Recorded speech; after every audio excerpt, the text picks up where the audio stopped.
Hello and welcome to the second episode of the Pinstripe Anthem. I'm Andrew Easse alongside Josh Kurzer.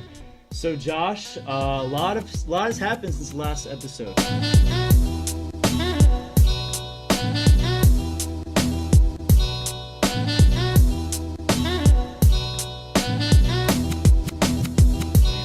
We had the series in London.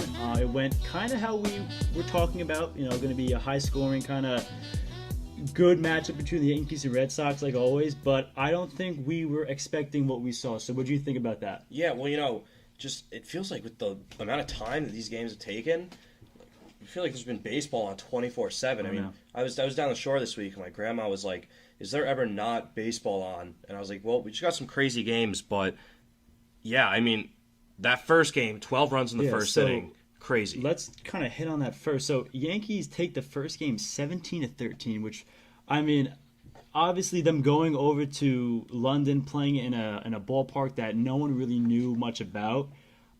Center field being really short, definitely that was everybody's talking about how they're gonna just pop the ball up and it's gonna be a home run. But it really wasn't just the home run. It was a lot of base hits, situational hitting by both teams. I mean, that first inning, I think it was tied at 6-6. So, I mean, I think we definitely saw that both teams can compete, but the Yankees just dominated at the end. Yeah, and I mean, I think what was interesting about the field is everyone was talking about the dimensions of it, how the fences are so short and whatnot. But then you realize foul territory is huge.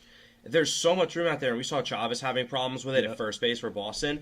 And also, the way the field is set up, the gaps are also enormous, and it just seems like any time a ball went into the outfield, it just never stopped rolling. Yeah. And I mean, it led to a lot of runs. The mound was weird. There were shadows, and it made for like a really ugly, kind of entertaining form of baseball. Yeah, and I mean, that's definitely something that you're not going to see later on in the year. I mean, hopefully that was just something Tanaka can write off as just a bad game because he pitched great last night. So I understand that. But I'm just saying that against a Red Sox team like that, I would like his team had a little better performance than getting pulled in the first inning. Six runs was not great. I feel like it was just such a strange game. They really kind of just had to like chalk it up to that was weird. That's something we haven't done before. No one's experienced. And it wasn't. It was every single pitcher that came in the game. Yeah, no, it was. I don't feel like it was. You could say, of course, it was a horrible start, the worst start of his career. But it was kind of a fluky type of deal. Yeah. And he bounced back really nicely. So I think showed that he really was just a one-time like weird thing for him. Yeah, and I mean we're starting to see now. This Yankee team. We mentioned it on the last podcast, but they just don't give up. They keep fighting and grinding, and even today before we went on the air, right now they're in the game, what's like the sixth inning against the Rays, but it's kind of like, all right, well, when are they gonna lose?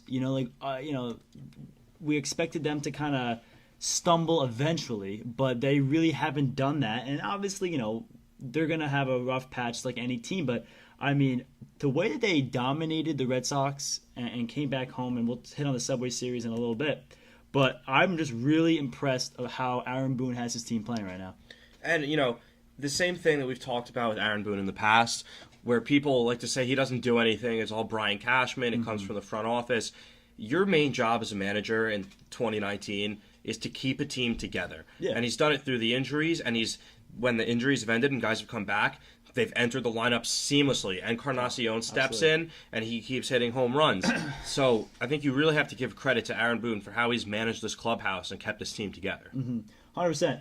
And I mean, you could make the argument that Aaron Boone really isn't doing much as a manager just because of the talent he has in his team. But I completely disagree with that because you see the guys go down. You've seen Aaron Judge go down. Stanton's obviously down. We lost Voit in London, which that he was just hitting his stride.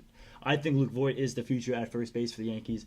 But, they just keep – it's like that next man mentality. You see it in football all the time with star player goes down, and they're just, really firing all cylinders right now.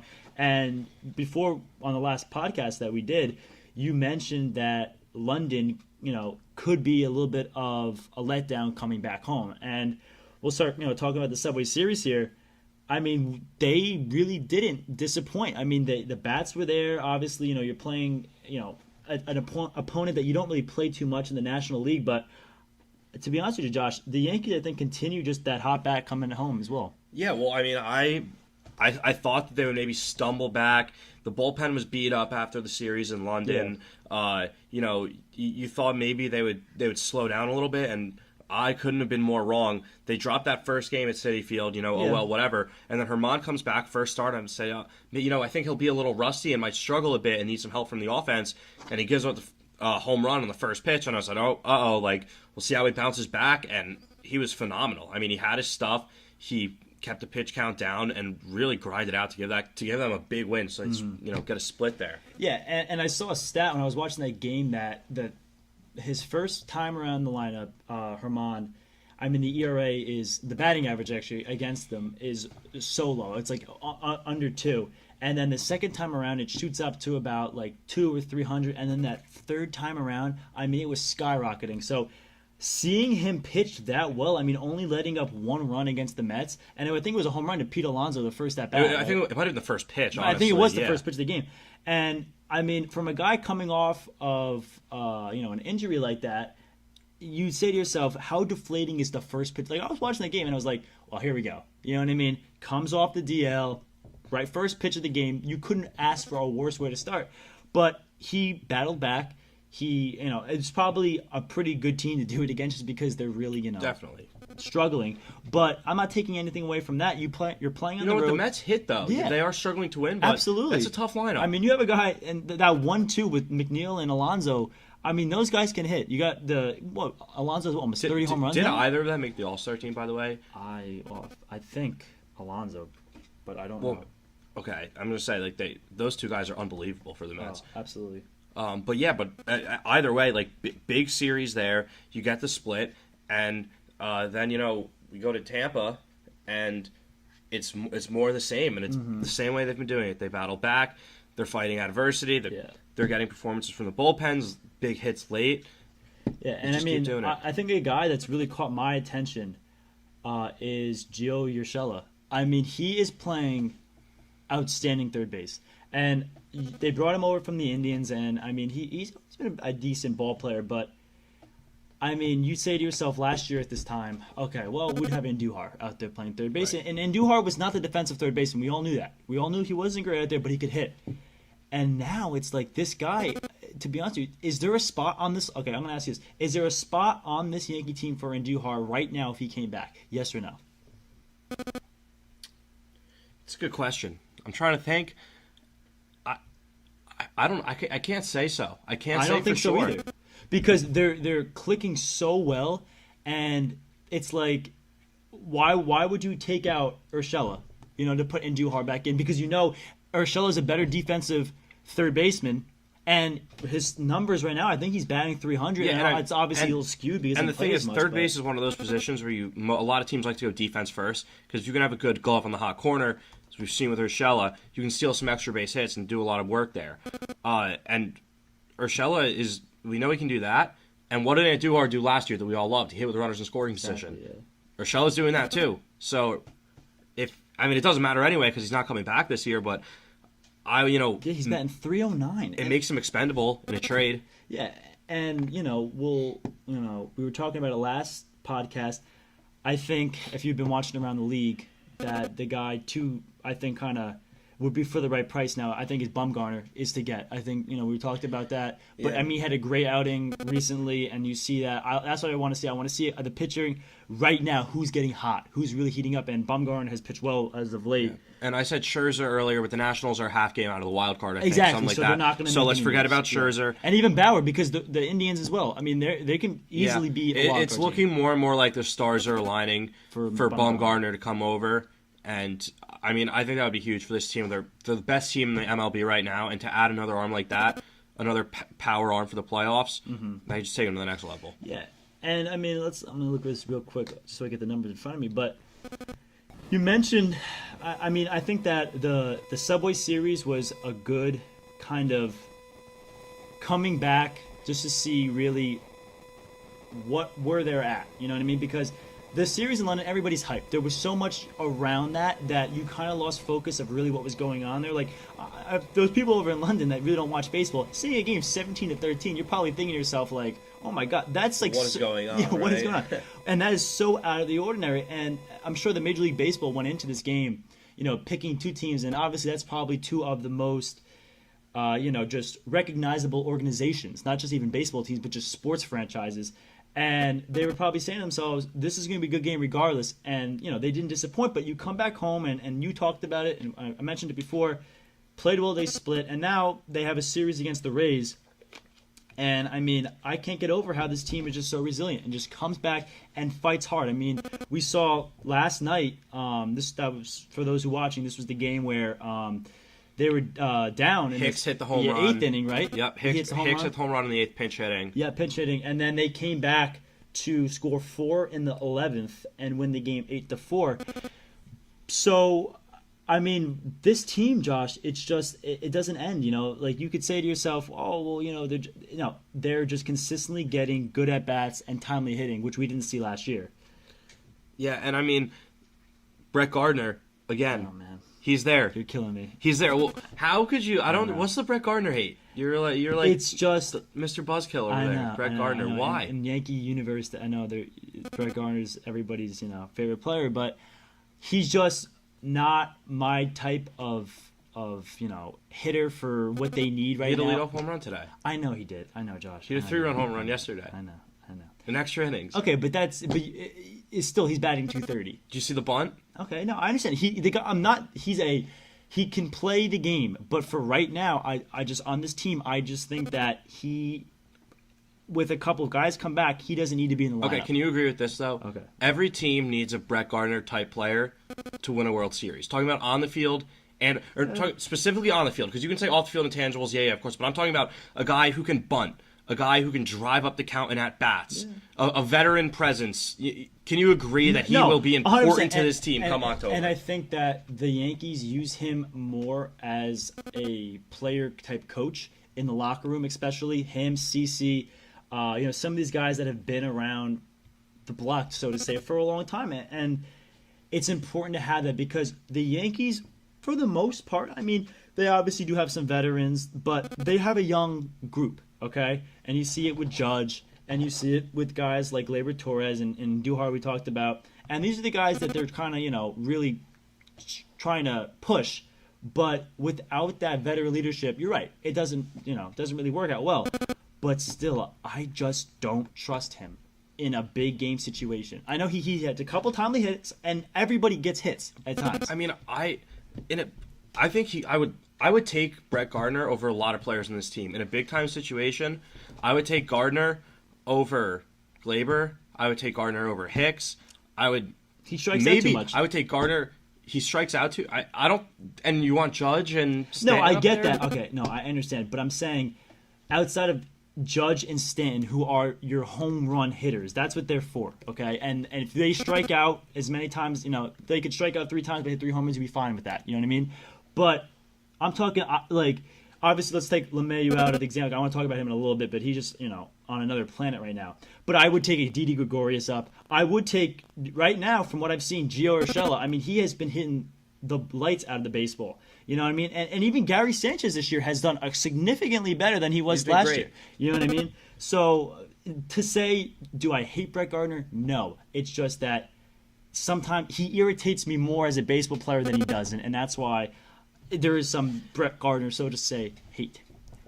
But man, he's one of the last of the childhood guys. I know. He was last. All right, whatever. We will move on from Brett Gardner because we can go on about this. But a guy I want to talk about is definitely DJ LeMahieu. Yeah. And how can't complain about him. No, cannot. And how he honestly has a legitimate AL MVP resume for this season. And I don't think that anybody thought that when we got him, would he be starting? You probably thought, okay, well, he'll come in. He'll kind of be like what Urshela is and some of these other guys coming off the, playing half the games. He is a proven starter. He's batting first. I love him at that one spot because he gets up a lot. He's great. He gets on base. Exactly. And it's amazing to see a guy that is hitting so consistent for the Yankees that we haven't seen in a long time. And you know, when they brought him in, I tried to hate the signing really badly because I was part of the Machado mob last year. Absolutely. We came with the torches, and you know, we were trying to knock on the door of Cashman's house, telling him to bring him in. Literally. But I was like, oh man, LeMahieu, really? And then I looked and I said, all right, well, you're not paying him that much money. Gold Glove, you want a batting title. All right, Coors, whatever. Maybe we can get something out of him. And now, this is why we don't run the Yankees. And this is why Brian Cashman is one of, if not the best executives in baseball. Yeah, no, and I don't think anybody, because I mean, you take that Colorado team is definitely skewed because of the ballpark. I don't care what anybody says. You take that team from playing at home to playing away, the splits, it's night and day, okay? But this guy has shown that he can hit anywhere. It doesn't have to be at Coors Field. It can be, you know, in Yankee Stadium. He's doing great. And it's that inside-out, you know, Jeter-ish type swing. And it's refreshing to see on a lineup that has been so home run reliant. And he's got, I look right here, he's got 12 home runs this year, okay? But that's not a number that jumps out to you. What jumps out to you is this, OPS 903. Okay? I mean, that's ridiculous. And then the 337 batting average. You know what I mean? And what is he hitting with runners in scoring position? We check that. Yeah, let's see. He's got. But it's just that it's such a nice, the way that they're playing baseball, with him, especially in the top of the lineup. He just is a game changer. You know, there's those guys who always have that when they get on, it's like, okay, well, the inning, something good is going to happen. Yeah, right. It says 478. I mean, 32 for 67. He's getting a 42 hit RBIs and 4 home runs. 42 RBIs of runners in scoring position. That's what they didn't do last year. No. He is the perfect mold of what they needed to complete this team. Yeah, and he, like, you know, we both played the game. Hits are contagious. You get a guy up like that that's getting on base. You know, lead off single. We saw it last night. They had 4 singles in a row and started a rally in the middle of the game. And I mean, very well deserved All-Star. And for right now, I think if the season ended today, he's your AL MVP. I still go Trout. Honestly, but I feel like Trout's LeBron. You could say LeBron James is the MVP every single year, but look at, especially this year, look where the Yankees are and how they're winning. Okay. With the injuries and how of a star he's been and how bad the Angels are. I know obviously it's an individual game sometimes baseball because you can't. It's not as cut and dry like that. But look at how well he played while all those guys were hurt and how good the Yankees are doing. And I see that, and I'm not. This is no shade at DJ LeMahieu. I want him to win MVP. I want to be wrong, but Mike Trout is putting together one of the greatest seasons we have seen in baseball, and he is literally keeping the Angels in the playoff race. And ask yourself this: if you put DJ LeMahieu on the Angels and Mike Trout on the Yankees, switch teams, who has a bigger impact? No, and I feel like that is very telling. And that's no disrespect to LeMahieu, but that's just my take on it. Yeah, Mike Trout. I'm not trying to. Mike Trout is a better baseball player. Everyone knows that. And I understand what you're saying, and I don't technically disagree with you. I just see the other side of it. But I totally understand where you're going with that. 100%. It's really cool though. I think to see a guy that's not Aaron Judge or Giancarlo Stanton or Gary Sanchez get some spotlight, which is really well deserved. So kind of as we wrap this podcast up, I mean All-Star Weekend is coming up. Was it next weekend, right?